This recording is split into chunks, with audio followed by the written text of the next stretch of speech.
On va évoquer cette fameuse révolution de la place Tahrir. 18 jours qui ont changé le destin de l'Égypte. Nos reporters y étaient et nous allons voir leur tournage qui date du 12 février 2011, lendemain de ce qu'on appelle le jour de l'adieu, moment où Hosni Moubarak a démissionné. Reportage à l'époque de Rémi Vincent, Richard Monrobert et Emmanuel Pidou de la Maduère.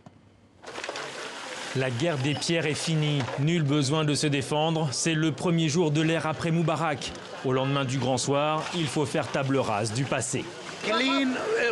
Nettoyer, tout nettoyer. Après le nettoyage, on sera un homme neuf. Plus de problème en Égypte. Les hommes par là, les femmes par ici. Amal est déjà là, c'est une militante de la première heure. 18 jours passés sur Tahrir, aujourd'hui elle balaye 30 ans d'oppression. Son rêve de la nouvelle Égypte se réalise. Je suis très optimiste. Je pense que les jeunes qui ont pu réaliser cela, ils pourront réaliser beaucoup plus. Amal signifie espoir en arabe. Autour d'elle, ils sont des milliers à vouloir faire confiance au conseil militaire chargé d'assurer la transition. De quoi sera fait demain? Personne ne le sait, mais tous ont juste l'envie de vivre ce moment historique en famille. Alam savoure aussi cet instant. L'un des blogueurs de la place exécute un dernier coup de griffe au dictateur. C'est-à-dire, salut Moubarak, on s'appelle.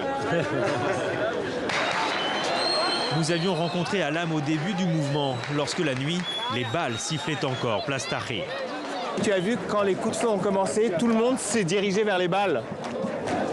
Aujourd'hui, la révolution est en marche, mais pas question de romantisme. Alam en est convaincu, la pression sur le nouveau pouvoir militaire doit être maintenue.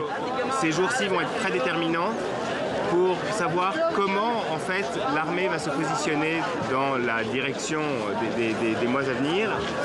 Je pense que ce serait bien qu'il y ait une sorte de représentation civile qui s'adjoigne à la fonction de l'armée actuelle, qui soit représentative, c'est-à-dire pas seulement un homme, mais plusieurs personnes, un conseil qui représente tous les courants qui ont été exprimés. Et c'est pour ça que ce soir, ils sont encore des dizaines de milliers sur l'épicentre de la révolution. Le slogan est écrit, l'armée et le peuple unis dans une même main pour mieux y croire.